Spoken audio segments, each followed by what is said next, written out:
اعوذ باللہ من الشیطان اللعین الرجیم بسم اللہ الرحمن الرحیم الحمد للہ رب العالمین والصلاة والسلام علی اشرف الانبیاء والمرسلین سیدنا و مولانا ابی القاسم محمد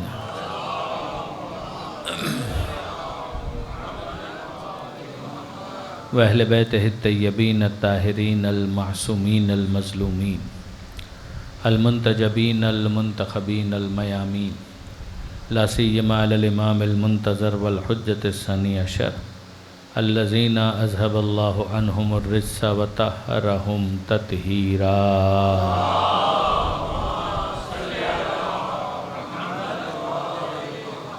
واللعنۃ الدائمۃ الباقیۃ علی اعدائہم اجمعین من یوم ظلمہم الی قیام یوم الدین رب اشرح لی صدری ویسر لی امری واحلل عقدۃ من لسانی یفقہوا قولی واجعلنی خالصا لوجہک الکریم یا اللہ صلوات علی محمد وعلی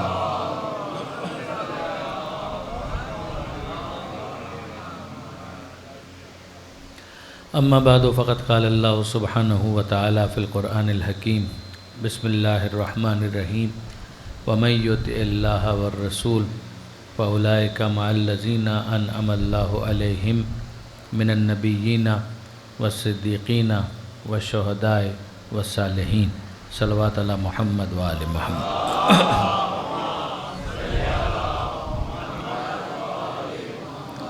برادران عزیز، موضوع مجالس ہے انعمت علیہم کا مصداق کون؟ قرآن مجید کا پہلا سورہ ترتیب تلاوت کے اعتبار سے سورہ فاتحہ، اور اس میں یہ لفظ پروردگار عالم نے یہ فریز استعمال کیا کہ صراط الذین انعمت علیہم، کہ وہ صراط مستقیم کی جس کا ہر انسان فطرتاً طلبگار ہے۔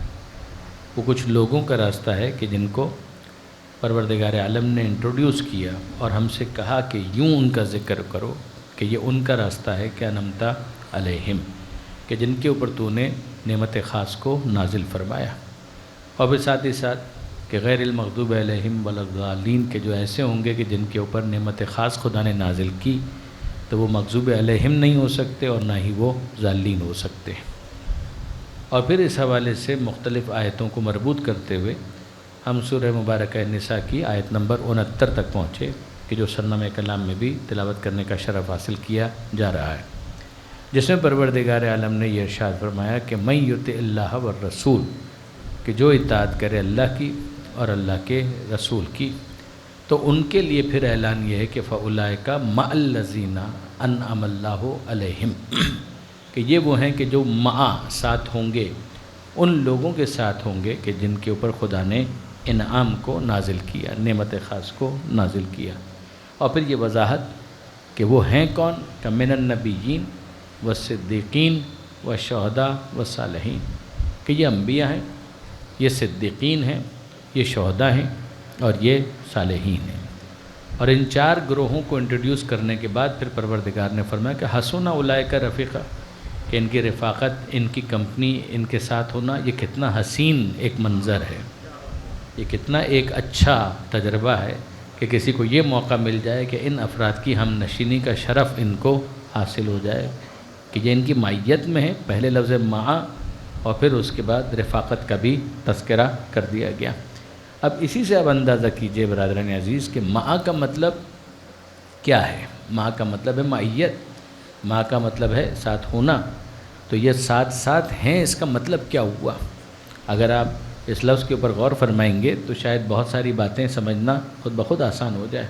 دیکھیے، ہمیں شہداء پر بات کرنی ہے، لیکن یہ میں آپ کی خدمت میں عرض کروں گا کہ یہاں پر ایک لفظ ہمارے سامنے آتا ہے جو معیت ہی کے لیے سبسٹیٹیوٹ ہے، اور وہ لفظ شیعہ۔ لفظ شیعہ کا مطلب کیا ہے؟ جو ساتھ ہوتا ہے اس کو شیعہ کہا جاتا ہے،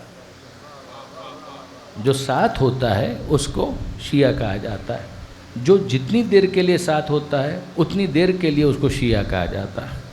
اگر کوئی 2 منٹ کے لیے ساتھ ہے تو 2 منٹ کا شیعہ ہے، اگر کوئی آدھے گھنٹے کے لیے ساتھ ہے تو وہ آدھے گھنٹے کا شیعہ ہے، اگر کوئی ایک ہفتے کے لیے ساتھ ہے تو ایک ہفتے کا شیعہ ہے، اگر ایک مہینے کے لیے ساتھ ہے تو ایک مہینے کا شیعہ ہے، اگر ایک جنگ کے لیے جنگ صفین میں وہ ساتھ ہے تو وہ ایک جنگ کا شیعہ ہے، اگر وہ جنگ جمل میں فقط ساتھ ہے تو ایک جنگ جمل کا شیعہ ہے، 2 جنگوں میں ساتھ ہے تو 2 جنگوں کا شیعہ ہے، اور اگر 3 جنگوں میں ساتھ ہے تو وہ 3 جنگوں کا شیعہ ہے۔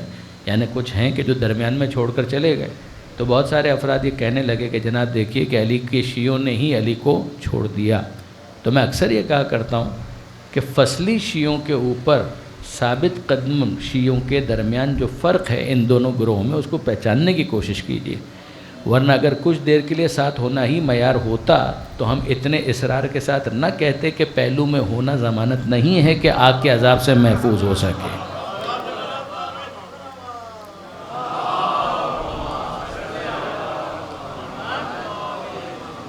ہم اس پر کیوں اتنا اصرار کر رہے ہیں؟ ہمارا اصرار اسی وجہ سے کہ اگر آپ فقط یہ دیکھیں کہ وہ ساتھ ہیں تو ساتھ ہونا اور ساتھ رہنا ان دونوں میں فرق ہے۔ ہم شیعہ اس کو عقیدے کے اعتبار سے سمجھتے ہیں کہ جو تھوڑی دیر کے لیے شیعہ نہ ہو، وہ فصلی شیعہ نہ ہو، سیزنل شیعہ نہ ہو، موسمی شیعہ نہ ہو، بلکہ وہ ایسا شیعہ ہو کہ جس کے لیے حضرت علامہ طالب جوہری صاحب نے ایک مرتبہ ارشاد فرمایا تھا کہ کچھ ہیں جو یہاں ہٹ جاتے ہیں، کچھ ہیں جو وہاں ہٹ جاتے ہیں، لیکن ہمارا معاملہ یہ ہے کہ جس پارٹی کو ہم نے غدیر میں جوائن کیا تھا آج تک اس پر باقی ہیں، قیامت تک باقی رہیں گے۔ ہمارا یہ تعلق جو ہے وقتی نہیں ہے۔ یعنی اگر کوئی ہم سے یہ پوچھے کہ جناب علی آپ کو علی سے کیا چاہیے، تو ہم کہیں گے سب کچھ علی ہی سے چاہیے۔ ہمیں دین بھی علی سے چاہیے، اصول دین بھی علی سے چاہیے، فروع دین بھی علی سے چاہیے، عقیدہ ہو، ایمان ہو، احکام ہو، اخلاق ہو، سیرت ہو، حکم ہو، تاریخ ہو، ہمیں جو کچھ بھی چاہیے وہ علی ابن ابی طالب سے چاہیے۔ درود بھیجئے محمد و آل محمد۔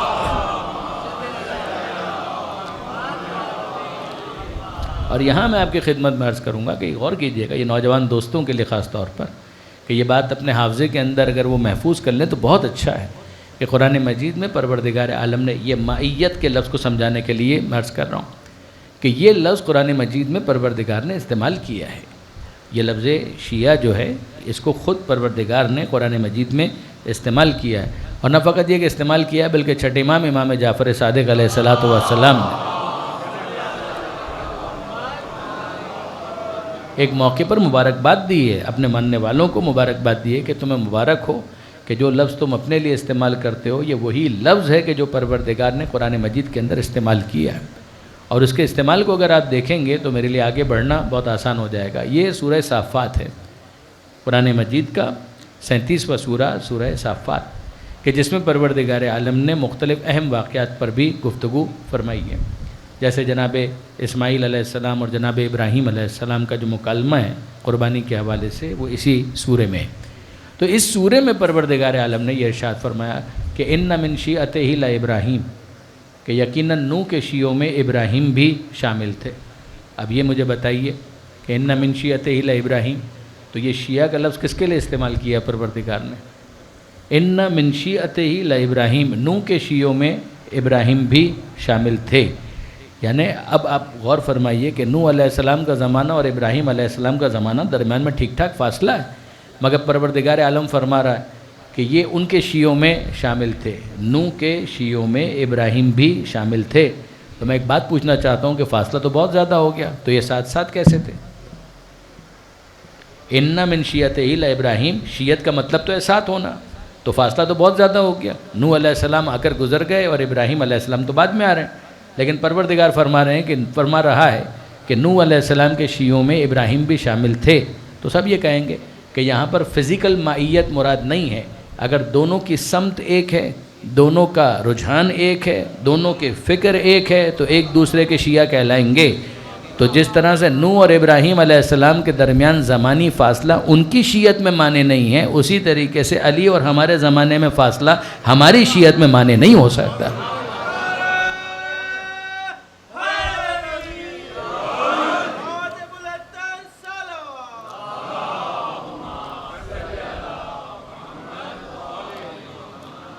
رخ ایک ہو، قبلہ ایک ہو، آگے بڑھنے کا انداز ایک ہو، چاہے رفتار مختلف ہو، لیکن اگر سمت ایک ہے تو یاد رکھیے گا پھر وہ شیعت اسٹیبلش ہو جائے گی، کہ وہ دائیں بائیں نہیں ہو رہے. اب آپ پھر اس کو اس کے ساتھ ملا لیجئے. اہدنا الصراط المستقیم، راستے کی بات ہے، صراط مستقیم کی بات ہے کہ راستہ ہو اور راستہ سیدھا ہو. تو وہ سیدھے راستے پر جو آگے بڑھتا چلا جائے گا تو ہو سکتا ہے کہ اگر اس کی اسپیڈ سلو بھی ہے تو آگے جانے والا جلدی پہنچ جائے گا، پیچھے آنے والا تھوڑا تاخیر سے پہنچے گا، مگر سمت درست ہونی چاہیے. اگر ڈائریکشن بدل گئی تو تاخیر سے پہنچنے کا بھی کوئی امکان باقی نہیں بچتا. درود بھیجیے محمد و آل محمد. اور یہیں سے ہمیں اس کا جواب بھی ملتا ہے جو ممکن ہے کہ بعض دوستوں کے ذہن میں آیا ہو کہ بھئی ہم تو یہ کہہ رہے ہیں صراط الذین انعمت علیہم، کہ ان کا راستہ کہ جن کے اوپر تو نے نعمت کو نازل کیا، تو ٹھیک ہے ہم اگر اپنی بات کہہ رہے ہیں تو ہمارے لیے تو بالکل درست ہو گیا کہ انعمت علیہم کا راستہ صراط مستقیم ہے. مگر کوئی مجھے بتائے کہ پیغمبر اکرم بھی تو سورہ فاتحہ پڑھا کرتے تھے، مولا کائنات بھی تو سورہ فاتحہ پڑھا کرتے تھے، نماز تو وہ بھی پڑھتے تھے، اور جب نماز پڑھتے تھے تو سورہ فاتحہ بھی پڑھتے تھے، اور جب وہ سورہ فاتحہ پڑھتے تھے تو اہدنا الصراط المستقیم تک تو ٹھیک ہے کہ سیدھی راہ پر ثابت قدم رکھ، مگر یہ راستہ ان کا کہ جن کے اوپر تو نے انعام نازل کیا. ہم اگر کہہ رہے ہیں تو معصومین مراد ہے، تو معصوم اگر یہ جملہ کہہ رہے ہیں تو ان سے کون مراد ہے؟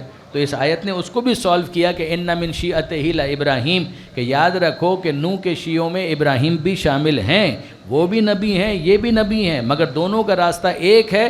تو اس کے اندر فقط یہ نہیں دیکھنا ہے کہ مرتبہ کس کا زیادہ ہے کس کا کم ہے، اس لیے کہ ابراہیم کا مرتبہ نوح سے زیادہ ہے، مگر جب سمت ایک ہوتی ہے تو ایک دوسرے کے شیعہ کہلاتے ہیں. راستے کی مشارکت انہیں اس بات کے لیے کوالیفائی کرواتی ہے کہ یوں کہا جائے کہ انعمت علیہم غیر المغضوب علیہم ولا الضالین. درود بھیجیے گا محمد و آل محمد. میں امید کرتا ہوں کہ یہ نقطہ اگر میرے نوجوان دوست محفوظ رکھ پائے تو شاید ان کے ذہن میں اگر اس وقت نہیں تو کبھی اگر یہ کوئی خلش پیدا ہو تو شاید ان کو اس کے ذریعے سے ایڈریس کرنے میں آسانی ہوگی. تو یہ سورہ صافات کی آیت ہے کہ جس میں پروردگار عالم نے نوح علیہ السلام اور ابراہیم علیہ السلام کو ایک دوسرے کا شیعہ قرار دیا. اور پھر اس کے بعد آ جائیے سورہ مبارک قصص میں کہ جہاں پھر سمت ایک ہونے کے حوالے سے ذرا دیکھیے، یہ تو ایک اور ہی منظر ہے کہ جو ہمارے سامنے پیش کیا جا رہا ہے. 28واں سورہ ہے سورہ مبارک قصص، اور اس کے آغاز ہی میں حضرت موسیٰ علیہ السلام کے واقعات شروع ہو جاتے ہیں. کچھ آگے جانے کے بعد جب موسیٰ علیہ السلام اپنے شباب پر آ چکے ہیں، اسٹیبلش ہو چکے ہیں، اور بنی اسرائیل والے بھی ان کو پہچان رہے ہیں کہ یہ کون ہیں اور ان کا ہم سے کیا ربط اور کیا تعلق ہے، اس منظر کو جناب موسیٰ علیہ السلام کے تعلق سے پروردگار عالم نے بیان کیا. دخل المدینۃ علی حین غفلۃ من اہلہا فوجد فیہا رجلین یقتتلان ھذا من شیعتہ وھذا من عدوہ. کمال ہے. پروردگار فرماتا ہے داخل ہوئے کون؟ موسیٰ علیہ السلام. المدینۃ شہر میں داخل ہوئے. لفظ مدینہ آپ جانتے ہیں شہر کو کہتے ہیں، پیغمبر اکرم کا شہر مدینۃ النبی جو بعد میں پراپر ناؤن بن گیا، ورنہ ہر شہر کو مدینہ کہا جا سکتا ہے. بلد بھی ایک لفظ ہے شہر کے لیے، ٹیکنیکل فرق ہیں دونوں میں. دخل المدینۃ علی حین غفلۃ من اہلہا. موسیٰ علیہ السلام داخل ہوئے، شہر میں داخل ہوئے. اس وقت داخل ہوئے کہ جب سب غفلت کی حالت میں تھے. یہاں پر غفلت سے مراد ہے نیند، کہ رات کا وقت تھا سب سو رہے. تو وہاں پر سڑکوں پر اس وقت آبادی نہیں تھی، لوگ اپنے اپنے گھروں میں مصروف استراحت تھے. دخل المدینہ علی حین غفلۃ من اہلہا. لوگ سو رہے تھے، رات کا وقت تھا. فوجد فیہا رجلین. تو وہاں پر موسیٰ علیہ السلام نے دو مردوں کو دیکھا. یقتتلان، جو آپس میں قتال کر رہے تھے، جو آپس میں لڑ رہے تھے، ایک دوسرے سے دستوں گریباں تھے. ھذا من شیعتہ وھذا من عدوہ. یہاں پر پروردگار عالم نے تبصرہ کیا، یہ اب دو افراد ہیں. ایک کے بارے میں قرآن کہتا ہے ھذا من شیعتہ، یہ موسیٰ کے شیعوں میں سے ہے. وھذا من عدوہ، اور یہ موسیٰ کے دشمنوں میں سے ہے. تو ہم کو سمجھ میں آ گیا کہ جو ماننے والا ہوتا ہے اس کے لیے قرآن یہ لفظ پسند کرتا ہے کہ اس کو شیعہ کہا جائے، اور جو اس شیعہ سے لڑ رہا ہوتا ہے اسے نبی کا بھی دشمن قرار دیا جاتا ہے. یہ قرآن مجید کے الفاظ ہیں. درود بھیجیے گا محمد و آل محمد.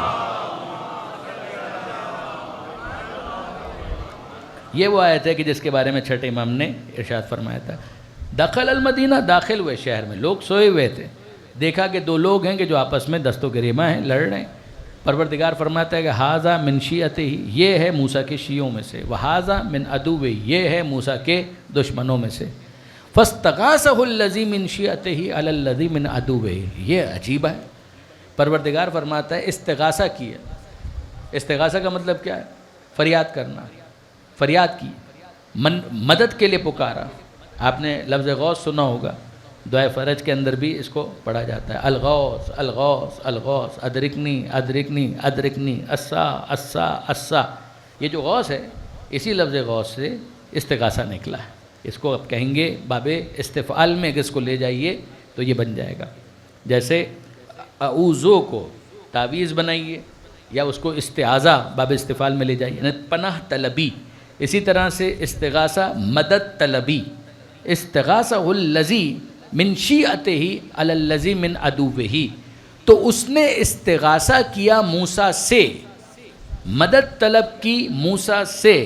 کس نے مدد طلب کی؟ الذی من شیعتہ، جو موسیٰ کے شیعوں میں سے تھا، اس نے موسیٰ سے مدد طلب کی۔ علی الذی من عدوہ، اس کے مقابلے میں مدد طلب کی، اس کے مقابلے میں فریاد کی کہ جو موسیٰ کے دشمنوں میں سے تھا۔ اور پھر اس کے بعد عجیب بات یہ ہے کہ موسیٰ علیہ السلام نے مدد کر بھی دی۔ حالانکہ موسیٰ علیہ السلام کو تو روکنا چاہیے، منع کرنا چاہیے کہ تم کیسے میرے شیعہ ہو، تم کیسے میرے ماننے والے ہو۔ ایک اللہ کے سوا کسی اور سے بھی مدد طلب کی جاتی ہے، اللہ کے سوا بھی کسی اور سے استغاثہ کیا جاتا ہے، اللہ کے سوا بھی کسی اور کو غوث کہہ کر مخاطب کیا جاتا ہے۔ تمہیں تو چاہیے صرف اور صرف خدا سے مدد طلب کرو، لیکن آپ غور فرمائیے کہ وہ مدد طلب کر رہا ہے، موسیٰ علیہ السلام مدد کر رہے ہیں، تو ہم کو تو یہ سمجھ میں آیا کہ جو جس کا شیعہ ہوتا ہے اس سے فریاد بھی کرتا ہے، مدد طلب بھی کرتا ہے۔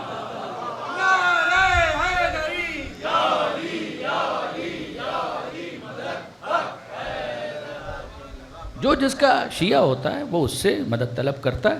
یہ تو قرآن مجید میں پروردگار ہم کو دکھلا رہا ہے کہ استغاثہ کیا اس نے کہ جو ان کے شیعوں میں سے تھا، اس کے خلاف کہ جو ان کے دشمنوں میں سے تھا۔ اور پھر اس کے بعد موسیٰ علیہ السلام نے مدد کی، باقاعدہ آگے بڑھ کر حملہ بھی کر دیا دشمن کے اوپر، اور اس کو ٹھکانے بھی لگا دیا۔ اور پھر جو معاملات ہیں وہ آپ پڑھتے رہیے گا، یعنی میں اس کے اوپر اس وقت بحث نہیں کر رہا، میں تو صرف جو اسٹیبلش کرنا چاہ رہا ہوں وہ یہ ہے کہ یہ شیعہ، موسیٰ علیہ السلام کا شیعہ، موسیٰ علیہ السلام کی بارگاہ میں فریاد کر رہا ہے، مدد طلب کر رہا ہے، اور مدد طلب کرنے کے لیے اس نے کیا کہا ہوگا؟ اب میں آپ سے پوچھتا ہوں کہ مدد اس نے طلب کی، قرآن نے کہا اس نے مدد طلب کی، اب میں پوچھنا چاہتا ہوں کہ مدد طلب کرنے کے لیے اس نے کیا کہا ہوگا؟ اس نے حرف ندا کا استعمال کیا ہوگا یا نہیں؟ حرف ندا کہتے ہیں یا کو۔ موسیٰ سے اگر مدد طلب کر رہے ہیں تو یا کے بعد موسیٰ لگایا ہوگا، اور اب استغاثے کا تقاضا ہے کہ وہ کہے یا موسیٰ مدد، تو موسیٰ کا شیعہ اگر یا موسیٰ مدد کہہ کر مخاطب کرے تو شرک نہیں ہوتا، علی کا شیعہ اگر یا علی مدد کہہ کر مخاطب کرے تو شرک ہو جائے گا۔ درود بھیجے گا محمد و آل محمد۔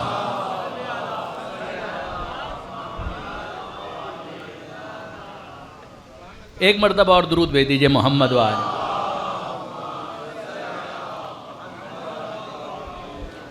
اب یہاں پر ایک دلچسپ جو اعتراض کیا جا سکتا ہے وہ یہ ہے کہ بھائی یہ جو شیعہ جس کو آپ کہہ رہے ہیں، ہم کیا کہہ رہے ہیں؟ قرآن کہہ رہا ہے، ہم تو نہیں کہہ رہے، قرآن کہہ رہا ہے۔ تو قرآن مجید نے جس کو شیعہ کہا ہے آگے پڑھیے، ہم نے پڑھا ہے، سورہ قصص کو کئی بار پڑھا ہے الحمدللہ۔ بہرحال یعنی کہ ظاہر ہے کہ اپنا اپنا ایک ذوق ہوتا ہے، تو بہرحال قرآن مجید کی آیتوں کے اوپر غور و فکر کرنا ایک طالب علم کی حیثیت سے بہرحال میرا ایک شوق رہا ہے، تو ہم نے کئی مرتبہ پڑھا ہے الحمدللہ، بیان بھی کیا ہے، اس کے اوپر درس بھی دیے ہیں، ساری باتیں ہوئی ہیں۔ لیکن اب اگر کوئی یہ کہے کہ جناب آگے پڑھیے، یہ جس کو شیعہ کہا ہے قرآن نے یہ تو گنہگار بھی نکلا، تو ہم نے کب منع کیا؟ ہم نے شیعہ کو شیعہ کہا ہے، معصوم نہیں کہا ہے۔ ہم نے شیعہ کو شیعہ کہا ہے، معصوم نہیں کہا ہے۔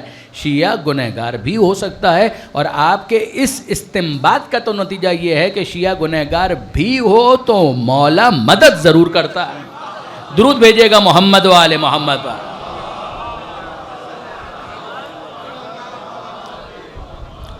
اس شیعہ سے توقع ہے کہ وہ اپنے آپ کو بہتر بنائے، بے شک اگر اس میں کچھ اخلاقی کوتاہی کمی ہے تو وہ بہتر بنائے۔ اسی بہتر بنانے کے عمل کو تو شیعت کہتے ہیں کہ جو فاصلہ ہے اس فاصلے کو وہ منیمائز کرنے کی کوشش کرے، قریب تر ہونے کی کوشش کرے، تاکہ معا کا مصداق بن سکے۔ تاکہ معیت کا مصداق بن سکے. درود بھیجیے گا محمد و آل محمد. اب یہ وہ موقع ہے کہ جب میں آپ کی خدمت میں گفتگو کو وہیں سے آگے بڑھاؤں. یہ مع کا لفظ. پھر آیت سنیے کہ من یطع اللہ والرسول، جو اطاعت کرے اللہ کی اور اس کے رسول کی، فاولئک، تو یہ مع ساتھ ہیں، ساتھ ہوں گے، الذین، ان کے ساتھ ہوں گے، انعم اللہ علیہم، کہ جن کے اوپر اللہ نے انعام کو نازل کیا. وہ کون ہیں؟ من النبیین، پہلا گروہ انبیاء کا، والصدیقین، دوسرا گروہ صدیقین کا، والشہداء، تیسرا گروہ شہداء کا، چوتھا گروہ والصالحین، صالحین کا گروہ. یہ 4 گروہ. نبیوں پر ہماری بات ہوئی. یاسین والقرآن الحکیم انک لمن المرسلین علی صراط مستقیم. نبیوں کے سردار، ختمی مرتبت احمد مجتبیٰ محمد مصطفیٰ صلی اللہ علیہ وسلم، اور ان کے لیے پروردگار نے ایکسپلیسٹلی کا، صراحت کے ساتھ. حکمت والا قرآن اس بات پر گواہ ہے، گواہی دیتا رہے گا، ثابت کرتا رہے گا، انک لمن المرسلین، کہ آپ رسولوں میں سے ہیں، علی صراط مستقیم، آپ صراط مستقیم پر ہیں. تو میں نے گزارش کی تھی کہ جو صراط مستقیم کی طرف بلائے گا وہ خود تو صراط مستقیم پر ہو. اگر وہ خود ہی صراط مستقیم پر نہیں ہے تو پھر وہ دوسرے کو کیسے دعوت دے سکتا ہے کہ وہ صراط مستقیم کی طرف آئے. جو ابھی میں نے آپ سے گزارش کی کہ اگر شیعہ گنہگار بھی ہے تو اب اگر تھوڑا سا فاصلہ ہو گیا تو وہ دعوت دیں، اور دعوت دیں تو یہ آ جائے، چلا نہ جائے. اس کا مطلب یہ ہوتا ہے کہ شیعہ اس کو کہتے ہیں کہ اگر نبی پکارے تو وہ آ جائے. تو کہاں پکارے؟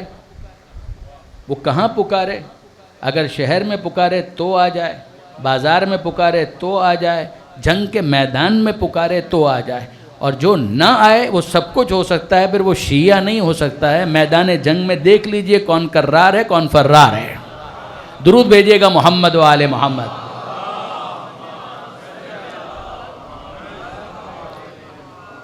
تو اب آپ غور کیجئے گا کہ یہاں پر پروردگار نے واضح طور پر کہا انکا لتہدی الی صراط مستقیم.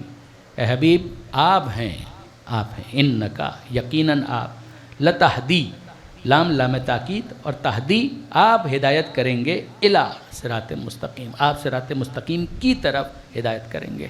آپ خود صراط مستقیم پر ہیں. اب آگے بڑھیے. پروردگار عالم نے انبیاء کے بعد صدیقین کا تذکرہ کیا، اور صدیقین کے حوالے سے گفتگو کرتے ہوئے میں نے یہ گزارش کی تھی کہ صرف نبوت کا دعویٰ اگر کوئی کر دے تو اس دعوے کو تو قبول نہیں کیا جائے گا. صدیق ہونے کا دعویٰ اگر کوئی کر دے تو اسے تو قبول نہیں کیا جائے گا. جب تک کوئی سند موجود نہ ہو دعویٰ بلا دلیل ہے. تو نبی کی نبوت، رسول کی رسالت، اس پر خدا نے معجزے کے عنوان سے قرآن کو دلیل بنا دیا. اور اب اس کے بعد کوئی چیز قرآن میں مل جائے تو دلیل ہے، مصطفیٰ کے فرمان میں مل جائے تو دلیل ہے. تو ہم جناب حبیب نجار کے تذکرے میں، مومن آل فرعون کے تذکرے میں یہ ڈسکس کر آئے کہ پیغمبر اکرم نے کہا کہ صدیقون ثلاثہ، کہ صدیق تو بس 3 گزرے ہیں. اور وہ 3 کون ہیں؟ حبیب نجار، مومن آل فرعون، اور پھر میرا بھائی علی ابن ابی طالب.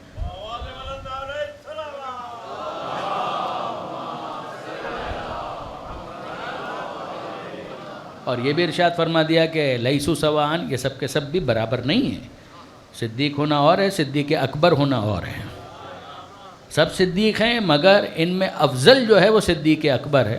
وعلی افضلہم، علی ان میں افضل ہیں. جب افضل ہیں تو اکبر بھی ہیں، اور جب اکبر ہیں تو صدیق اکبر یہ ہیں. اب آپ غور فرمائیے برادران عزیز کہ صدیق کا تعین تو یہاں سے ہو گیا. اس کے بعد اگلا مرحلہ ہے من النبیین والصدیقین والشہداء. تیسرا لفظ شہداء، کہ یہ گروہ ہے شہداء. تو اب آپ اس پر ذرا توجہ کیجئے. عام یہ استعمال ہوتا ہے لفظ شہید. شہید کا لفظ عام استعمال ہوتا ہے، خود خدا نے یہ لفظ استعمال کیا. یعنی یہ اصطلاح علماء نہیں ہے. بہت سارے الفاظ ایسے ہوتے ہیں کہ جن کو بعد میں ایک اصطلاح کے طور پر، ٹرمنالوجی کے طور پر علماء اس کو وضع کرتے ہیں. یہ ایسا نہیں ہے، یہ تو اصطلاح خود قرآن مجید نے دی. مگر کیا عجیب بات ہے کہ وہ پروردگار جو مجملاً عنوان شہداء ہمارے سامنے رکھتا ہے، وہی جب ان کی حیات جاوید کا تذکرہ کرتا ہے، جب ان کی زندگانی کی، ہمیشہ کی زندگانی کا تذکرہ کرتا ہے، تو پروردگار عالم نے صرف اتنا نہیں کہا کہ شہداء، بلکہ وہاں پر پوری تفصیل بیان کر دی. آپ ذرا غور کیجئے گا، سورہ بقرہ اور سورہ آل عمران یہ دو وہ سورے ہیں کہ جن کے اندر شہداء سے متعلق ایک نمائندہ بیان آپ کو نظر آئے گا. نمائندہ آیتیں جو قرآن مجید کے اندر دو ہیں وہ سورہ بقرہ اور سورہ آل عمران میں، جہاں پروردگار عالم نے یہ ارشاد فرمایا لا تقولوا لمن یقتل فی سبیل اللہ اموات بل احیاء ولکن لا تشعرون. مت کہو، اپنی زبان کو لگام دو، مت کہو ان کے بارے میں کہ جن کو قتل کر دیا گیا اللہ کی راہ میں، ان کو مردہ مت کہو. میں آپ سے پوچھنا چاہتا ہوں، یہ جو پروردگار اتنے الفاظ صرف کر رہا ہے، آپ ذرا گنیے میرے ساتھ. لمن، لام حرف جر ہے، اس کی ضرورت ویسے ہی ہے. من ایک، یقتل دو، فی تین، سبیل چار، اللہ پانچ. من یقتل فی سبیل اللہ، پانچ الفاظ پروردگار نے استعمال کیے. ان کی جگہ بڑی آسانی کے ساتھ رکھا جا سکتا تھا الشہداء، لا تقولوا للشہداء، شہداء کے بارے میں مت کہو. مگر پروردگار عالم نے اس ایک لفظ کی جگہ پر ان پانچ الفاظ کو صرف کیا. یہ نہیں کہا لا تقولوا للشہداء.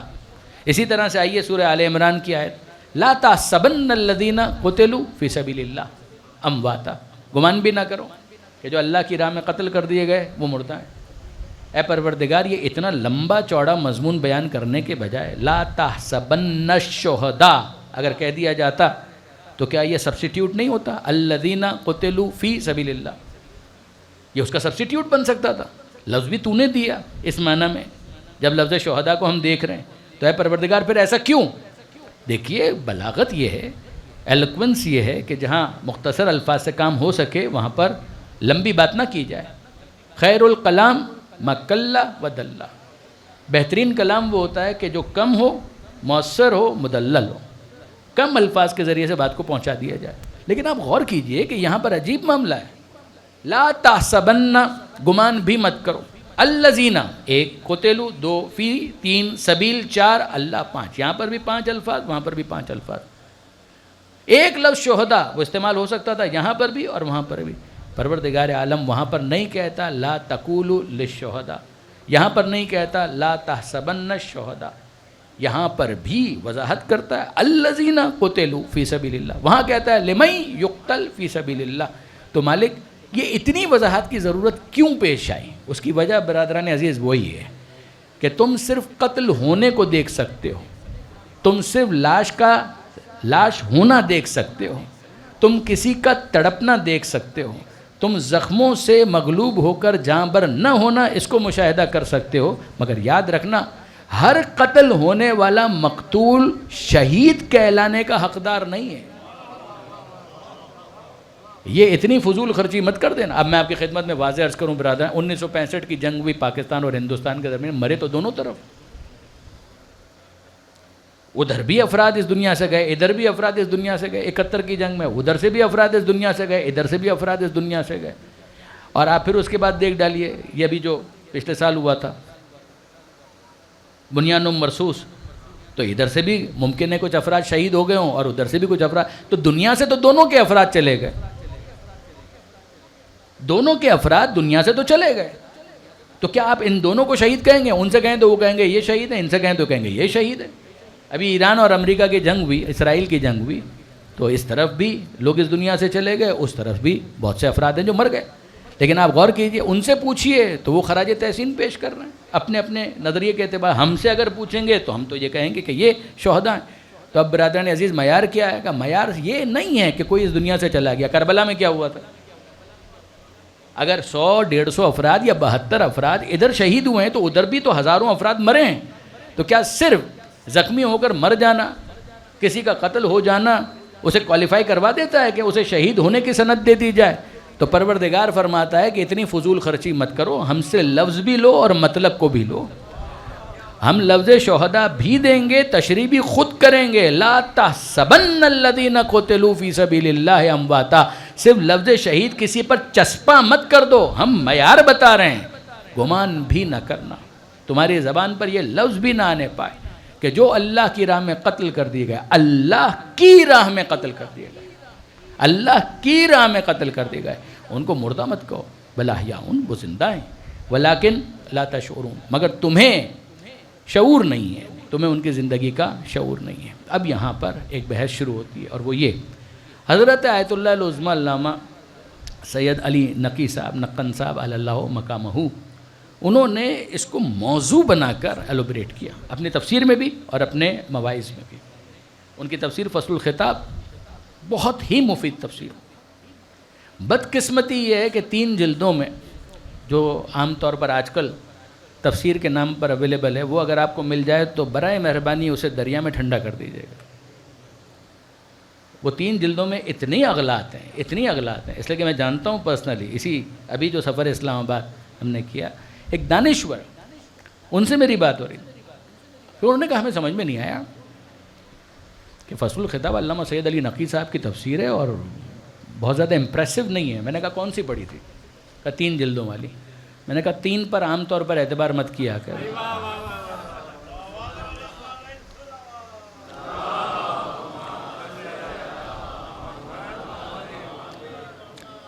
جو ان کی تفسیر 7 جلدوں کے اندر ہے اس کو آپ دیکھیے۔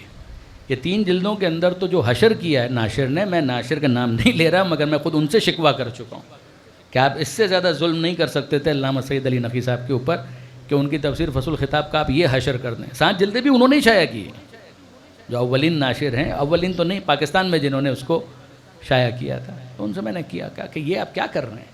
پیراگراف کے پیراگراف آپ نے اڑا دیے، جو ریفرنسز ہیں ان کو ہٹا دیا، اس کے اندر عربی کی اتنی اغلاط، پورے پیراگراف ہٹا دیے، اور پھر اس کے بعد جنہوں نے اس کو نئے سرے سے کمپوز کیا ہے، معذرت کے ساتھ میں خود بھی کوئی اہل زبان تو ہوں نہیں، لیکن یہ کہ بہرحال اب کراچی میں رہ کر گجراتی بھول گئے۔ لیکن تفسیر فصل الخطاب جو 3 جلد کے اندر شائع ہوئی ہے، اس کو تو پڑھ کر ایسا لگتا ہے کہ علامہ سید علی نقی صاحب کا تعلق لکھنؤ سے تو نہیں تھا، وہ کہیں چکوال میں رہتے تھے۔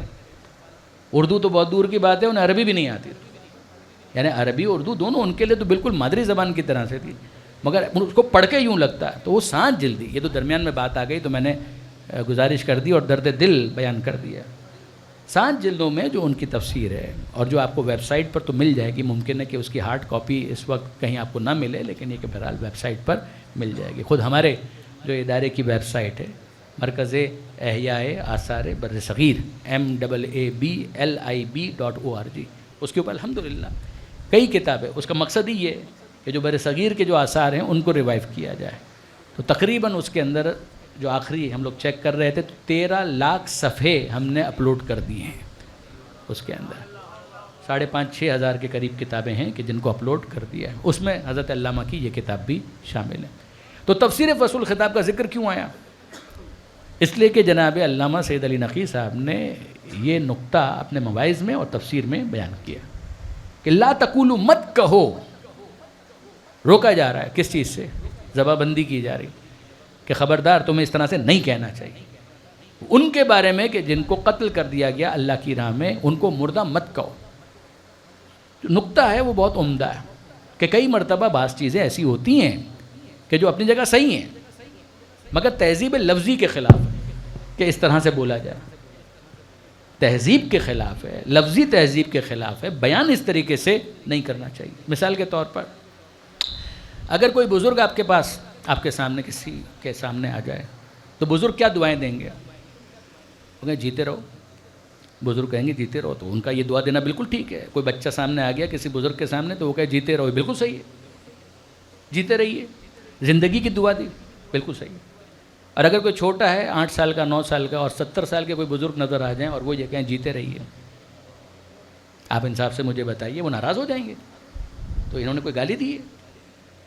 اس بچے نے کوئی گالی دی ہے؟ بزرگ کے سامنے بچہ آیا تو انہوں نے کہا جیتے رہیے، اس بچے کے سامنے بزرگ آ گئے تو انہوں نے کہا کہ یہ تو بہت اچھی دعا ہے، زندگی کی دعا ہے، تو اس نے انہی الفاظ کو دہرا دیا کہ جیتے رہیے۔ تو وہ ناراض ہو گئے کہ صاحبزادے کو سمجھائیے، بڑوں سے بات کرنے کی تمیز نہیں ہے، ہمیں کہہ رہے ہیں جیتے رہیے۔ تو اس نے کوئی گالی دی ہے آپ کو؟ کہا کہ نہیں گالی نہیں دی ہے، مگر یہ تہذیب کے خلاف ہے۔ تو پھر کیا کہنا چاہیے؟ کہنا یہ چاہیے کہ اگر کوئی بڑا ہے تو وہ چھوٹے کو دعا دے گا تو کہے گا جیتے رہیے، اور اگر کوئی چھوٹا ہے تو وہ بزرگ کے لیے کہے گا کہ اللہ آپ کا سایہ ہمارے سروں پر سلامت رکھے۔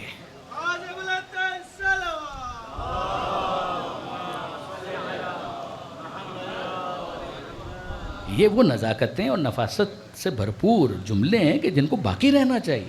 آپ انصاف سے مجھے بتائیے کہ کیا بزرگ ناراض نہیں ہوں گے اگر ان کے سامنے اس انداز سے کوئی بچہ کہے کہ جیتے رہیے؟ جملے میں کیا خرابی ہے؟ زندگی کی دعا ہے کہ نہیں، تہذیب کے خلاف ہے، تہذیب لفظی کے خلاف۔ یہاں پر پروردگار عالم نے کہا لا تقولوا، مت کہو لمن یقتل فی سبیل اللہ اموات، ان کے بارے میں کہ جن کو قتل کر دیا گیا اللہ کی راہ میں انہیں مردہ مت کہو۔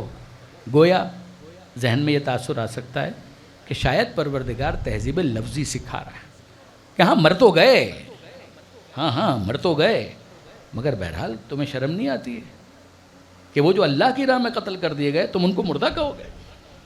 یہ مردہ کہنا تہذیب لفظی کے خلاف ہے۔ یہ ذہن میں تصور آ سکتا ہے، لیکن آپ غور کیجئے پروردگار عالم نے اس کے فوراً بعد یہ کہا بل احیاء، بلکہ وہ زندہ ہیں، ولیکن لا تشعرون، تمہیں شعور نہیں ہے ان کی زندگی کا۔ آپ نے غور فرمایا، یعنی شعور نہیں ہے، یہ کہہ کر پروردگار نے متوجہ کیا کہ ہم صرف تہذیب لفظی نہیں سکھا رہے۔ یہ یاد رکھنا، کیونکہ شعور کا تعلق صرف تہذیب لفظی سے نہیں ہوتا، حقیقت ثابتہ کے ساتھ ہوتا ہے کہ تم شعور نہیں رکھتے کہ ان کی زندگی کس نوعیت کی ہے، لہذا خبردار اس کو صرف تہذیب لفظی مت سمجھنا۔ لیکن اب آپ غور فرمائیے کہ اگر وہاں کوئی اشتباہ تھا بھی، اگر یہ تاثر آ بھی رہا تھا، تو پروردگار عالم نے سورہ آل عمران کے اندر تو بالکل دور کر دیا، اور وہاں پر کیا ارشاد فرمایا لا تحسبن الذین قتلوا، گمان بھی نہ کرنا۔ صرف زبان کو نہیں روکا جا رہا کہ تمہارے دل و دماغ میں، کہیں ذہن میں، کہیں وہم میں، کہیں خیال میں یہ بات بھی نہ آنے پائے الذین قتلوا فی سبیل اللہ، کہ وہ جو اللہ کی راہ میں قتل کر دیے گئے، کشتگان راہ خدا، جو حضرت علامہ رشید ترابی اس کا ترجمہ کیا کرتے تھے کہ کشتگان راہ خدا، گمان بھی نہ کرنا کہ وہ مر گئے، بل احیاء، بلکہ وہ زندہ ہیں، عند ربہم یرزقون، اور وہ اپنے رب کے پاس مسلسل رزق پا رہے ہیں۔ اچھا، اب ذرا توجہ کی ضرورت ہے، اور وہ بات یہ ہے کہ یہ جو پروردگار عالم نے کہا کہ وہ زندہ ہیں اور اپنے رب کے پاس رزق پا رہے ہیں، وہاں کیا کہا؟ وہ زندہ ہیں، تمہیں ان کی زندگی کا شعور نہیں ہے۔ تو اب شعور نہیں ہے تو ظاہر ہے کہ ہم شعور کے طلبگار ہیں، پورا شعور تو حاصل نہیں ہو پائے گا، یہ بھی طے ہے، مگر کچھ شعور کی بھیک، کچھ تو ملے، کچھ تو معرفت میں اضافہ ہو، کچھ تو سمجھ میں آئے، پورا نہ سمجھ میں آئے، کچھ تو سمجھ میں آئے۔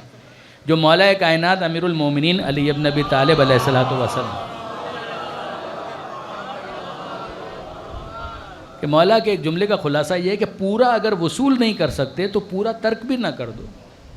یہ کون سی عقل مندی ہے کہ اگر پورا تم وصول نہیں کر سکتے، تمہارے ظرف میں اتنی گنجائش نہیں ہے کہ اس مطلب کو پوری طریقے سے سمیٹ لو، تو سارے کا سارا ترک بھی نہ کرو، جتنا تمہارا ظرف ہے اتنا تو سمیٹنے کی کوشش کرو۔ وہاں پروردگار کہتا ہے کہنا مت وہ زندہ ہیں، بل احیاء ولکن لا تشعرون، تمہیں شعور نہیں ہے۔ اور یہاں پروردگار نے کہا بل احیاء، وہ زندہ ہیں، عند ربہم یرزقون، یہاں خدا نے خاص رزق کا حوالہ دیا، اپنی ربوبیت کا حوالہ دیا، وہ زندہ ہیں عند ربہم، اپنے رب کے پاس، یرزقون، ان کو رزق دیا جا رہا ہے، انہیں مسلسل رزق دیا جا رہا ہے، صرف ایک مرتبہ کی بات نہیں، مسلسل، صیغہ مضارع، ان کو مسلسل رزق دیا جا رہا ہے۔ اب یہاں پر ایک سوال پیدا ہوتا ہے، یہ رزق پر اتنا اصرار کیوں ہے؟ دیکھیے، وہ جو اس دنیا سے گیا، چاہے شہید ہو کر گیا، ہماری نظروں سے تو پنہا ہے، اب ہماری آنکھوں کے سامنے تو نہیں ہے، اس کو بھی دفن کر دیا گیا، جیسے دوسروں کو دفن کیا جاتا ہے، اس کو بھی دفن کر دیا گیا، اور جب اس کو دفن کر دیا گیا تو اب ہماری آنکھوں کے سامنے نہیں ہے۔ وہم کیوں آ رہا ہے؟ یعنی خیال کیوں آئے گا کہ یہ شخص مر گیا؟ جیسے آپ دوسروں کے ساتھ کرتے ہیں ویسا ہی تو آپ نے اس کے ساتھ کیا۔ تھوڑے سے استثناءات ہیں کہ اگر میدان جنگ کا کوئی شہید ہے تو اس کو الگ سے کفن دینے کی ضرورت نہیں ہے، جس لباس میں وہ شہید ہوا ہے وہی اس کا کفن اور اس کفن کا نعم البدل بن جائے گا، اسے غسل دینے کی بھی ضرورت نہیں ہے۔ وہ جو اس کا خون ہے وہ خون ہی غسل کا متبادل قرار پائے گا۔ اگر میدان جنگ میں وہ شہید ہوا ہے تو ضرورت نہیں ہے، لیکن اس کے علاوہ نماز جنازہ تو آپ نے پڑھی، آپ نے اس کو بھی دفن تو کر دیا، دفن کر کے آپ نے اسی طریقے سے سارے جو مراسم ہیں ان کو آپ نے انجام دیا۔ اچھا، اس کی بیوی جو ہے وہ بیوہ ہو گئی یا نہیں؟ ہو گئی۔ اس کے بچے اگر نابالغ ہیں تو یتیم کہلائیں گے یا نہیں؟ کہلائیں گے۔ عدت کے بعد اس کی بیوہ کو دوسرا عقد کرنے کی اجازت ہے یا نہیں؟ ہے۔ کیا اس کی میراث تقسیم ہوگی یا نہیں ہوگی؟ میراث تو اس کی بھی تقسیم ہو جائے گی، تو زندہ ہے تو پھر یہ سارے کام کیوں ہو رہے ہیں؟ اس کی وجہ سے ذہن میں خیال آیا کہ مر گئے، مر تو گئے. اور یہاں پروردگار نے کہا نہیں، یہ سب احکام عمل کرنے کے باوجود ہم کہتے ہیں کہ تمہیں بولنے کی بھی اجازت نہیں. ہم کہتے ہیں تمہیں بولنے کی بھی اجازت نہیں، تمہیں مردہ کہنے کی بھی اجازت نہیں. کہنا تو بہت دور کی بات ہے، مردہ سمجھنے کی بھی اجازت نہیں ہے. لا تقولوا لا تحسبن. اب آپ نے غور فرمایا، وہاں کا تمہیں شعور نہیں ہے. ہم نے کہا واقعی شعور نہیں ہے. کہاں سے شعور آئے گا؟ ہم نے اپنے ہاتھوں سے دفنایا ہے تو شعور کہاں سے آئے گا ان کی زندگی کا؟ لیکن حاصل کرنا چاہتے ہیں کہ کچھ نہ کچھ شعور حاصل ہو. وہاں پروردگار نے کہا ایک اسٹیپ آگے بڑھاتے ہیں، بل احیاء، وہ زندہ ہیں، عند ربہم یرزقون، اور وہ اپنے رب کے پاس مسلسل رزق پا رہے ہیں. اب یہ رزق پر جو اتنا اصرار ہے پروردگار کا، وہ رزق پا رہے ہیں.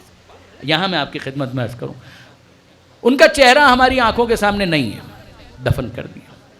تو چہرہ اگر آنکھوں کے سامنے نہ ہو، کوئی پوشیدہ ہو، پنہا ہو، تو یہ اس بات کی دلیل ہے کہ وہ مر گیا.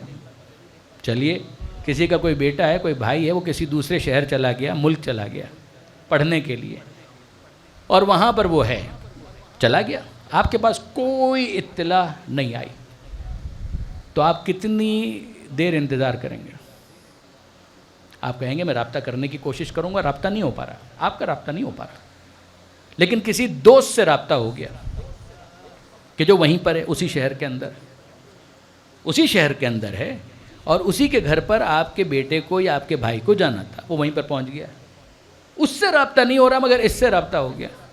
اور جب رابطہ ہوا تو آپ نے کہا کہ ہاں بھائی وہ ہمارے فرزند آپ کے وہاں پہنچے. کہا پہنچ گئے؟ کہا پہنچ گئے؟ کہا کہ ہاں پہنچ گئے. کہا آپ کو یقین ہے کہ وہ پہنچ گئے؟ کہا بالکل پہنچ گئے. کہا ٹھیک ہے؟ کہا بالکل ٹھیک ہے. کہا واقعی ٹھیک ہے؟ ارے بھائی اس سے زیادہ کیا ثبوت دوں؟ ابھی ان کے لیے دسترخوان بچھایا، وہ تو کھانا کھا رہے ہیں.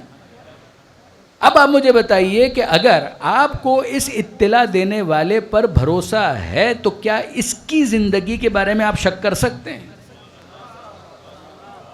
آپ انصاف سے مجھے بتائیے کہ اگر وہ اطلاع دینے والا جو کہہ رہا ہے ابھی ان کے لیے دسترخوان سجایا ہے، ابھی ان کے لیے غذا کا انتظام کیا ہے، ابھی کھانا چنا ہے اور وہ کھانا کھا رہے ہیں، رزق سے استفادہ کر رہے ہیں، بالکل سیف اینڈ ساؤنڈ، بالکل خیریت سے یہاں پر، میں آپ کو بتا رہا ہوں. اگر آپ کو ان کی بات پر بھروسہ نہیں ہے تو بالکل ٹھیک ہے، آپ شک کریں. لیکن اگر آپ کو ان کی بات پر بھروسہ ہے تو آپ کہیں گے کہ چونکہ خبر دینے والا مخبر صادق ہے تو مخبر صادق کی خبر کی تصدیق کرتے ہوئے مجھ پر لازم ہے کہ میں اس کی زندگی کا یقین رکھوں. یہی تو خدا سمجھانا چاہتا ہے کہ رزق کا اگر دسترخوان کوئی سجا دے تو اس کی خبر پر تمہیں یقین آ جاتا ہے، خود رزاق اگر تمہیں خبر دے تو شک کیوں کرتے ہو؟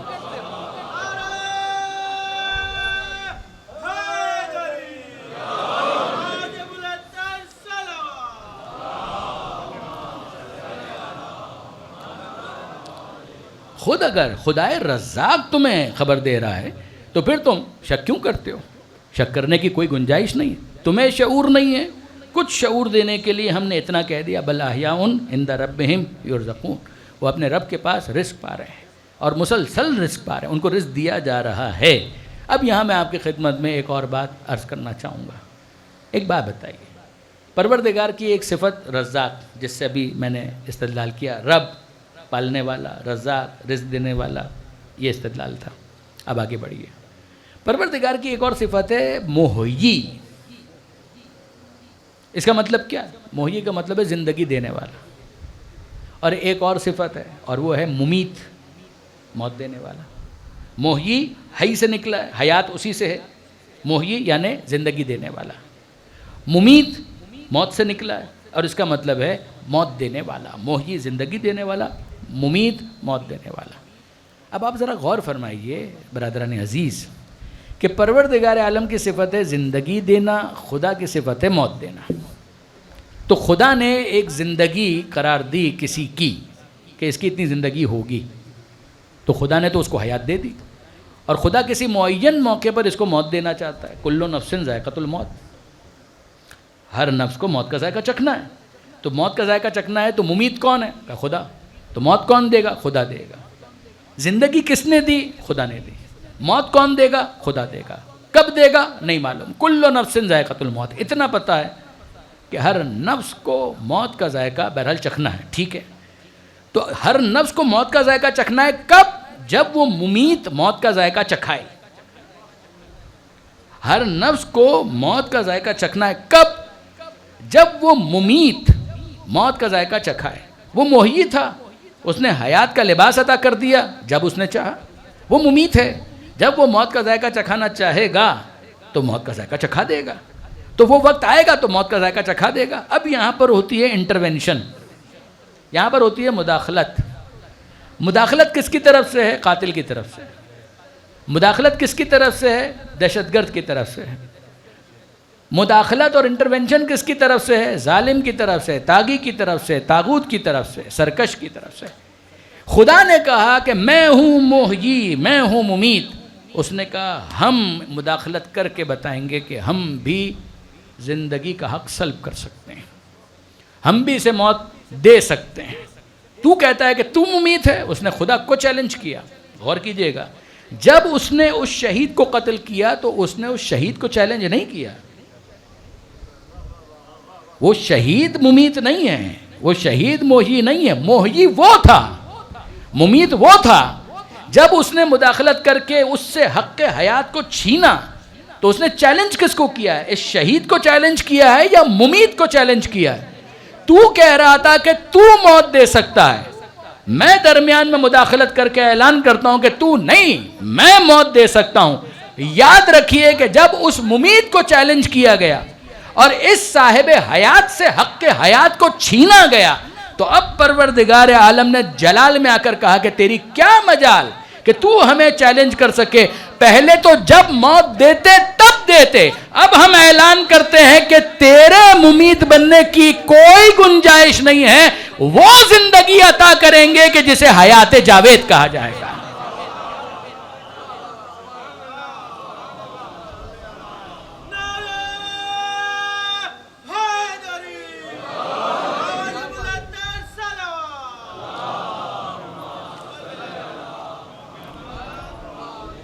ہم اسے وہ زندگی دیں گے کہ جو حیات عارضی نہیں ہوگی, حیات فانی نہیں ہوگی. اب یہ حیات حیات جاوید ہوگی, یہ ہمیشہ ہمیشہ کی زندگی ہوگی.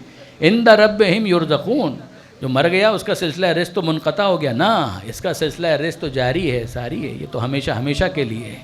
اب آپ یہاں پر غور کیجئے, اب یہ جو حیات ہے وہ کون سی حیات ہے؟ ذرا دیکھیے گا.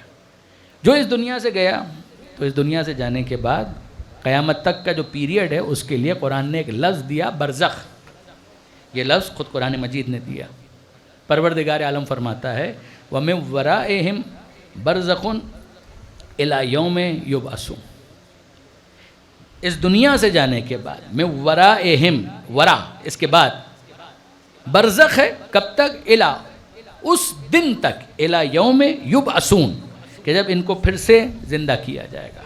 توجہ کیجئے گا, یہ میں شہداء کی خدمت میں ہدیہ کر رہا ہوں یہ الفاظ, کہ یہ جو پروردگار عالم نے کہا برزخ ہے, تو اب برزخ, کسی کو دفن کر دیا تو وہیں پر برزخ شروع ہو گئی, دفن نہیں کیا تو بھی برزخ تو شروع ہے. برزخ کے لیے آئیڈیل سچویشن یہ ہے کہ وہ صاحب لحد ہو, لیکن نہ بھی ہو تو برزخ تو ہے. وہ پیریڈ جب اس دنیا سے گئے تو برزخ شروع. اب اس کو اگر آپ نے قبر میں دفن کر دیا تو وہ تو بالکل ایک SOP کے مطابق ہو گیا, اسٹینڈرڈ آپریٹنگ پروسیجر, کہ شریعت نے بتایا تھا اس کے مطابق. مگر کتنے ہی ایسے ہیں کہ جن کو قبر نہیں نصیب ہوتی. سمندر میں اگر کسی کی موت ہو گئی اور لاش کے بارے میں گمان یہ ہے کہ نقصان ہو سکتا ہے, صدمہ پہنچ سکتا ہے, تو سمندر ہی کے اندر اس کو ڈال دیا گیا. تو اب یہ سمندر میں جانے کے بعد کیا برزخ نہیں ہے؟ برزخ تو ہے. اس دنیا سے گئے تو برزخ شروع ہو گئے. اور اب آئیڈیل جو سچویشن ہے کہ قبر میں, تو اس کے بارے میں حدیث کے الفاظ ہیں شیعہ سنی دونوں کتابوں کے اندر. القبر اما روضۃ من ریاض الجنہ, قبر یا جنت کے باغوں میں سے ایک باغ ہے یا جہنم کے گڑھوں میں سے ایک گڑھا ہے. یعنی یہ جو برزخ کا پیریڈ ہے, یا یہ جنت کے باغوں میں سے ایک باغ ہے یا جہنم کے گڑھوں میں سے ایک گڑھا ہے. آپ نے یہ سن لیا. اب میں آپ سے پوچھنا چاہتا ہوں برادران عزیز کہ جو برزخ کی زندگی ہے وہ تو ان کو بھی مل رہی ہے. جو برزخ کی جنت ہے اس جنت کو آپ کہیے پرومو اصل جنت کا, اس کو آپ کہیے ایڈورٹائزمنٹ اصل جنت کی, آپ اس کو کہیے ایپیسوڈ نمبر 1 اصل جنت کا. یہ پوری سیریل تو باقی ہے, لیکن ابھی جب تک قیامت برپا نہیں ہوتی تو ان کو تھوڑا سا ٹیسٹ کروایا جائے، فلیور دیا جائے کہ بھئی یہ ہے جنت، اصل جنت تو آئے گی۔ یہ جنت تو ان کو بھی مل گئی، ان نعمتوں سے تو یہ بھی متنعم ہو رہے ہیں، یعنی اس سے استفادہ تو یہ بھی کر رہے ہیں، اس کو تو یہ بھی انجوائے کر رہے ہیں۔ تو کیا یہ وہی زندگی ہے کہ جو شہداء کے لیے قرار دی جا رہی ہے؟ جو شہداء کے لیے کہا گیا، کیا یہ وہی زندگی ہے؟ یعنی اب میں آپ کی خدمت میں آیت پڑھتا ہوں۔ حبیب نجار کا پورا واقعہ آپ نے سن لیا، مومن سورہ یاسین، اور وہاں پروردگار عالم نے کہا وہ آئے، اور آنے کے بعد انہوں نے دفاع کیا، مدد کی اور تصدیق کی اور بہت کچھ کیا۔ بالآخر کیا ہوا؟ ان کو شہید کر دیا گیا، اور جب ان کو شہید کر دیا گیا تو پروردگار عالم نے ان کے بارے میں کہا قیلت خل الجنہ، جہاں 23واں پارہ شروع ہوتا ہے وہیں پر یہ ساری داستان آپ کو مل جائے گی۔ قیلت خل الجنہ، اس سے کہا گیا، قیلا پیسو وائس صیغہ مجہول، قیلا اس سے کہا گیا، اس پر خاص دھیان دیجئے گا، قیلا اس سے کہا گیا ادخل الجنہ، داخل ہو جاؤ جنت کے اندر۔ ان کو جنت میں داخل کر دیا گیا۔ تو یہ وہی جنت ہے نا کہ جس کا تذکرہ ہو رہا ہے برزخ کے لیے۔ برزخ میں تو ایک عام انسان بھی اگر اچھا ہے وہ گیا تو اس کو وہ جنت تو مل گئی۔ اب آپ غور فرمائیے کہ اگر اس کو بھی یہی جنت مل رہی ہے اور اس کو بھی یہی جنت مل رہی ہے تو اس میں امتیاز کہاں ہوا؟ ڈسٹنکشن کہاں پر ہے؟ وہی جنت برزخ والی وہی اس کو مل گئی۔ قیلت خل الجنہ، اس سے کہا گیا داخل ہو جا جنت کے اندر۔ وہ داخل ہو گیا۔ تو میں پوچھنا چاہ رہا ہوں یہ وہی برزخ والی جنت ہے؟ یاد رکھیے برادران عزیز، اگر برزخ والی جنت ہی یہ ہے تو پھر کوئی فرق نہیں ہوا شہید میں اور عام انسان کے درمیان۔ یہاں جب پروردگار عالم نے کہا قیلت خل الجنہ کہ داخل ہو جا جنت میں، مطلب یہ ہے کہ یہ برزخ کا پیریڈ بائی پاس کر کے براہ راست جنت میں داخل ہو گیا۔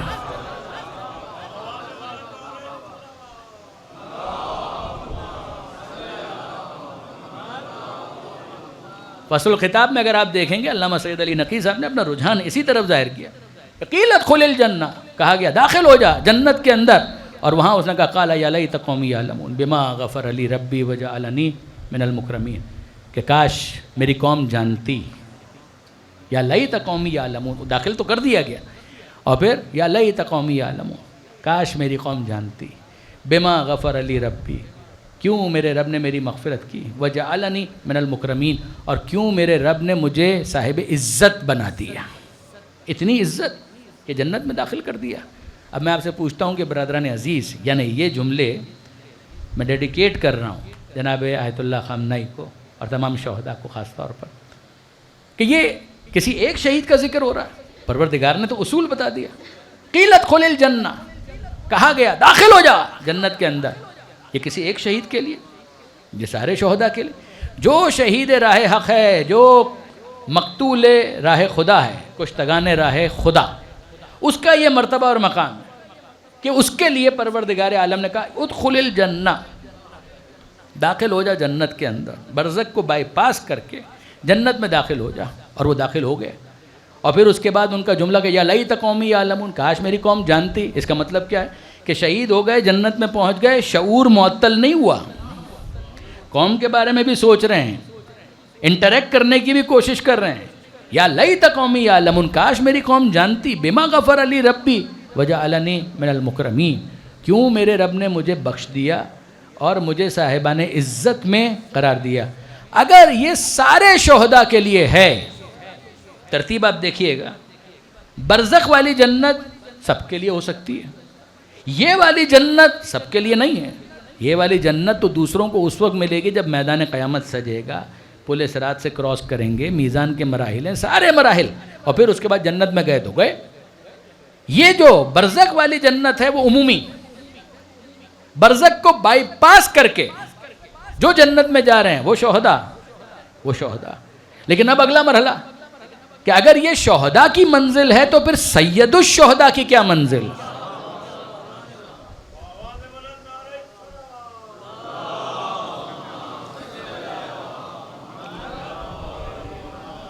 جب یہ شہداء کی منزل ہے تو سید الشہداء کی کیا منزل ہے برادران عزیز؟ یہ تو شہداء، قیلت خل الجنہ، کہا گیا داخل ہو جا جنت میں، کہا گیا، پیسے وائس صیغہ مجہول، خدا نے کہلوا دیا، فرشتے سے کہلوا دیا، اور یہ بھی اتنی بڑی عزت ہے کہ وہ کہہ رہے ہیں جعلنی من المکرمین، کہ خدا نے مجھے عزت داروں میں شمار کیا، مگر جو سید الشہداء کی منزل ہے وہ اس سے بھی آگے کی۔ یہاں پر ہے کہا گیا۔ اور اب آئیے میرے ساتھ اس سورے کی طرف جس کا نام ہے سورۃ الفجر۔ سورۃ الفجر، اور اسی سورے کا دوسرا نام ہے سورہ حسین۔ یہ سورہ فجر بھی ہے اور اسی کا دوسرا نام ہے سورہ حسین۔ ہماری روایتوں میں اسے کہا گیا امام حسین کا سورہ، اور اس کی وجہ کیا؟ دیکھیے ابتدا میں پروردگار نے قسم کھائی ہے والفجر ولیال عشر والشفع والوتر، فجر کی قسم، 10 راتوں کی قسم، 2 کی قسم، 1 کی قسم۔ علامہ پھر یاد آئے، علامہ سید علی نقوی صاحب وہ فرمایا کرتے تھے کہ بھئی پروردگار نے کہا فجر کی قسم، 10 راتوں کی قسم، 2 کی قسم، 1 کی قسم۔ قرآن کافی ہے تو بتائیے فجر کون سی، 10 راتیں کون سی، 2 کون اور 1 کون؟ اگر قرآن کافی ہے تو یہ آپ کے سامنے ہے، بتائیے فجر سے کون سی فجر مراد ہے، 10 راتوں سے کون سی 10 راتیں مراد ہیں، 2 سے کون مراد ہے اور 1 سے کون مراد ہے؟ بتائیے۔ تفسیر کے بغیر، معصوم کے فرمان کے بغیر آپ اس کو ڈیکوڈ کیسے کریں گے؟ ظواہر قرآن کا میں منکر نہیں ہوں، اس کی حجیت کا، یاد رکھیے گا، لیکن یہاں پر کتنے ہی ایسے مقامات آئیں گے کہ جہاں پر اگر آپ کہیں کہ کتاب کافی ہے تو آپ کو سپر انداختہ ہونا پڑے گا، آپ کچھ نہیں کہہ پائیں گے اس کے بارے میں۔ اب یہاں یہ جو سورہ حسین ہے، اس سورہ حسین کے بارے میں ایک بحث کہ اس کو سورہ حسین کیوں کہا گیا، تو اس کی وجہ ہے کہ اس سورے کے اختتام پر وہ آیت ہے کہ جس میں پروردگار عالم نے یوں خطاب کیا، یا ایتھا النفس المطمئنہ، اے اطمینان رکھنے والے نفس، ارجعی، پلٹا۔ اب آپ ذرا غور کیجئے، نفس مطمئنہ، اطمینان رکھنے والے نفس، کیا آپ کے ذہن میں ہے جناب ابراہیم علیہ السلام کا جملہ؟ میں ابراہیم علیہ السلام کی بارگاہ میں کوئی توہین نہیں کر رہا، ان کا مرتبہ اور مقام، مگر حسین حسین ہے۔ ابراہیم علیہ السلام نے کیا کہا تھا؟ لیکن لیطمئن قلبی، جب خدا نے کہا اے ابراہیم کا ایمان نہیں، نے کہا بھلا کیوں نہیں، ایمان تو ہے، لیکن لیطمئن قلبی، مگر چاہتا ہوں کہ دل کو اطمینان حاصل ہو جائے۔ اور یہاں خدا خطاب کر رہا ہے یا ایتھا النفس المطمئنہ، اے اطمینان رکھنے والے نفس۔ سنیے، وہاں تھا قیلا، اس سے کہا گیا، کسی بھی ذریعے سے کہلوا دیا گیا، چاہے فرشتوں کے، وہ بھی عزت ہے، مگر یہاں کسی اور سے نہیں کہلوایا گیا۔ پروردگار عالم خطاب کر رہا ہے یا ایتھا النفس المطمئنہ، اے اطمینان رکھنے والے نفس، اے نفس مطمئنہ۔ ٹرینکولیٹی جہاں پر ہے، سیٹسفیکشن جہاں پر ہے، جس روح کی یہ کیفیت ہے، جس نفس کی یہ کیفیت، اے اطمینان رکھنے والے نفس، ارجعی، پلٹا، الی ربک، اپنے رب کی بارگاہ میں پلٹا، راضیۃ مرضیہ، اس عالم میں کہ تو اپنے رب سے راضی، تیرا رب تجھ سے راضی، فادخلی فی عبادی، میرے بندگان خاص تجھے باہوں میں لینے کے لیے بیتاب ہے۔ صرف اتنا نہ، وادخلی جنتی، میری جنت، توجہ، وادخلی جنت، داخل ہو جا میری جنت میں، داخل ہو جا۔ وہاں تھا قیلا، اس سے کہا گیا ادخل الجنہ، جنت میں داخل ہو جا، کہلوایا کسی اور سے، جنت کے بارے میں کہا جنت میں داخل ہو جا۔ یہاں ہے ادخلی فی عبادی، میرے بندگان خاص تجھے باہوں میں لینے کے لیے منتظر ہیں، ان میں داخل ہو جا، وادخلی، اور داخل ہو جا جنتی، ارے میری جنت میں داخل ہو جا۔ یہ جس محبت کا اظہار پروردگار عالم نے کیا ہے، کہ اس کا مصداق کون ہے؟ کہ اعلیٰ ترین مصداق حسین ابن علی، اعلیٰ ترین مصداق حسین ابن علی۔ اور اب میں آپ کی خدمت میں عرض کروں برادران عزیز، یہ حسین ابن علی، آپ محترم برادران اہل سنت کی کتابوں کو دیکھ ڈالیے، آپ کو ملے گا کہ حسین ابن علی کے چہرے کی کیفیت بیان کی، اور بیان کرتے ہوئے کہا کہ جیسے جیسے عاشور کا دن آگے بڑھ رہا تھا، حسین کے چہرے کا نور بڑھتا جا رہا تھا، مصائب میں اضافہ ہو رہا ہے اور حسین ابن علی کے چہرے کا نور بڑھتا جا رہا ہے۔ مصائب کا اثر ہے یا نہیں ہے؟ بالکل ہے، بالکل ہے مصائب کا اثر۔ جوان بیٹا جب اس کا لاشا سامنے آئے گا تو بے شک حسین مظلوم کی آنکھوں کے آگے اندھیرا بھی چھا جائے گا۔ اگر عباس کا لاشا دیکھیں گے تو کہیں گے الان ان کا سرا ظاہری، بے شک کہیں گے۔ جب سکینہ کو لگنے والے تماچوں کا احساس ہوتا ہے تو دل زخمی ہوتا ہے، مگر ان تمام مصائب کے باوجود حسین کے چہرے کا نور بڑھتا جا رہا ہے۔ اور الفاظ یہ ہیں کہ ان تمام مشکلوں اور مصیبتوں کا سامنا کرنا میرے لیے آسان ہے، اس لیے کہ میں جانتا ہوں کہ میرا رب مجھے دیکھ رہا ہے، اس نفس کے اطمینان کو تو ذرا دیکھیے کہ میرا رب مجھے دیکھ رہا ہے، کہ اگر کوئی بڑا موجود ہو کہ جو مرحبا کہہ رہا ہو تو پھر میدان میں لڑنے کا مزہ ہے۔ حسین ابن علی کہہ رہے ہیں کوئی اور نہیں، میرا رب مجھے مرحبا کہہ رہا ہے، میں اپنے رب کے محضر میں ہوں، میرے لیے ان تمام مصائب کا سامنا کرنا آسان ہے۔ کیا نفس مطمئنہ ہے حسین کا، اور کیا نفس مطمئنہ ہے شریکت الحسین کا۔ وہ حسین کا نفس مطمئنہ یہ جملہ، اور اب شریکت الحسین کا نفس مطمئنہ کہ شام غریبہ میں لاشیں پامال ہو چکے، اور اب جناب زینب مقتل میں آتی ہیں اور یہ کہتے ہوئے آتی ہیں کہ ہٹو راستہ دو، علی کی بیٹی آ رہی ہے۔ اور جلال کا وہ عالم تھا کہ راستہ سب نے چھوڑ دیا، اور جب جناب زینب کبریٰ مقتل میں آئی ہیں تو حسین کے لاشے کو اپنے ہاتھوں پر بلند کر کے کہتی ہیں اللہم تقبل منا ھذا القربان، اے پروردگار آل محمد کی اس قربانی کو اپنی بارگاہ میں قبول فرما۔ جس بی بی نے اتنے صدمے سہے ہیں، وہ جب کوفہ میں ابن زیاد کے دربار میں نفس مطمئنہ، اور جب ابن زیاد نے یہ کہا کہ دیکھا خدا نے تمہارے ساتھ کیا سلوک کیا، تو جناب زینب کا جواب یہ ہے کہ ما رأیت الا جمیلا، میں نے خدا سے حسن و جمال و خوبصورتی کے سوا کچھ نہیں دیکھا۔ نفس مطمئنہ کا آپ کو اندازہ ہو رہا ہے، صدمے ہیں، آنکھوں میں آنسو بھی ہیں، مگر جناب زینب کا ما رأیت الا جمیلا، میں نے حسن و جمال و خوبصورتی کے سوا کچھ نہیں دیکھا۔ اور پھر اس کے بعد سید سجاد سے جب گفتگو ہوتی ہے، کیا نام ہے تمہارا، کیا نام ہے تمہارا، عبید اللہ ابن زیاد پوچھ رہا ہے کیا نام ہے تمہارا، اور سید سجاد کہتے ہیں کہ میرا نام علی ہے۔ کہا علی، حسین کے بیٹے علی؟ کہا کہ ہاں حسین کا بیٹا علی۔ کہا تمہارے باپ کو کوئی اور نام نہیں ملتا تھا، سارے بیٹوں کے نام علی رکھے؟ کہا کہ ہاں، میرے بابا کو اب میرے دادا سے بڑی محبت تھی، سارے بیٹوں کے نام علی، ساری بیٹیوں کے نام فاطمہ۔ جناب سکینہ کا بھی اصل نام فاطمہ ہے، سکینہ محبت کا نام ہے، پیار کا نام ہے، اور اسی فرق کے لیے کہیں سکینہ کہہ کر کہیں فاطمہ کبریٰ کہیں فاطمہ صغریٰ، اور علی کا علی اکبر، علی اوسط، علی اصغر۔ کہا حسین کا ایک اور بیٹا علی نہیں تھا کہ جس کو کربلا میں خدا نے قتل کر دیا؟ کہا میرا ایک اور بھائی بھی علی تھا کہ جیسے تیرے سپاہیوں نے کربلا میں قتل کر دیا۔ کہا نہیں، خدا نے قتل کیا، خدا نے قتل کیا۔ سید سجاد کہتے ہیں اللہ ہو پروردگار ہی ہے یتوفی الانفس حین موتہا، کہ جب وقت آخر آتا ہے تو روح تو حکم خدا ہی سے قبض کی جاتی ہے، مگر اس کا یہ مطلب نہیں ہے کہ مجرم کو اس کے جرم سے بری کر دیا جائے۔ مجھ سے زبان درازی کرتے ہو، میرے سامنے بولتے ہو، لے جاؤ اور لے جا کر اس کو قتل کر دو۔ یہ موقع تھا جب کوفہ میں دربار میں سید سجاد کا قتل کا حکم دے دیا گیا، اور یہ جملہ سن کر جناب زینب آئیں اور لپٹ گئیں سید سجاد سے کہ سجاد کو حسین میرے حوالے کر کے گئے۔ یہ کیسے ہو سکتا ہے کہ میرے ہوتے ہوئے سجاد کو کوئی قتل کر دے؟ اور کہا اے ظالم، اگر قتل کرنا چاہتا ہے پہلے مجھے قتل کر۔ یہ نہیں ہو سکتا کہ میری آنکھوں کے سامنے میرے بیمار بھتیجے کو قتل کر دیا جائے۔ سید سجاد نے کہا پھپھی اماں کچھ دیر کے لیے مجھے بولنے دیجیے۔ حکم امام آ گیا، جناب زینب ہٹ گئے، اور اب سید سجاد نے کہا تحدثنی بالموت، اے ابن زیاد مجھے موت سے ڈر آتا ہے، مجھے موت سے ڈر آتا ہے، تجھے پتہ نہیں ہے القتل لنا عادہ، کہ قتل ہونا تو ہماری عادت ہے، ہمارے لیے معمولی بات ہے، وہ شہادہ اور شہید ہونا ہمارے لیے کرامہ، ہمارے لیے عزت ہے، ہمارے لیے باعث تکریم ہے، یہ ہمارے لیے کوئی ننگو آر نہیں ہے۔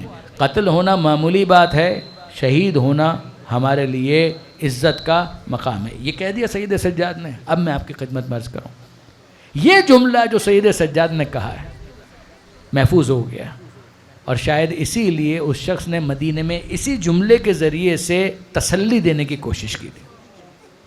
آپ جانتے ہیں کہ سید سجاد مدینہ منورہ میں آنسو بہا رہے ہیں، گریہ کر رہے ہیں۔ جب کسی نے کہا کہ مولا کب تک آنسو بہائیں گے، کب تک گریہ کریں گے، تو سجاد کہتے ہیں یعقوب کا ایک یوسف نظروں سے اوجھل ہوا تھا، اتنا روئے، اتنا گریہ کیا کہ قرآن کہتا ہے وَابْيَضَّتْ عَيْنَاهُ مِنَ الْحُزْنِ، کہ دونوں آنکھیں غم سے سفید ہو گئیں۔ یعقوب کا ایک یوسف نظروں سے اوجھل ہوا تھا، میرے 18 یوسف میری نظروں کے سامنے میدان کربلا میں قتل کر دیے گئے، کیا مجھے رونے کا حق نہیں ہے؟ اور اب یہ وہ موقع تھا کہ جب اس نے تسلی دینے کے لیے کہا کہ مگر فرزند رسول شہادت تو آپ کی میراث ہے۔ یہ وہی تو جملہ ہے جو سید سجاد نے دربار ابن زیاد کے اندر کہا تھا کہ شہادت تو ہمارے لیے عام سی بات ہے، ہمارے سر کا تاج ہے. تو اس نے یہی کہا فرزند رسول شہادت تو آپ کی میراث ہے. اب سجاد اور زیادہ گریہ کرنے لگے اور کہنے لگے تو نے انصاف نہیں کیا.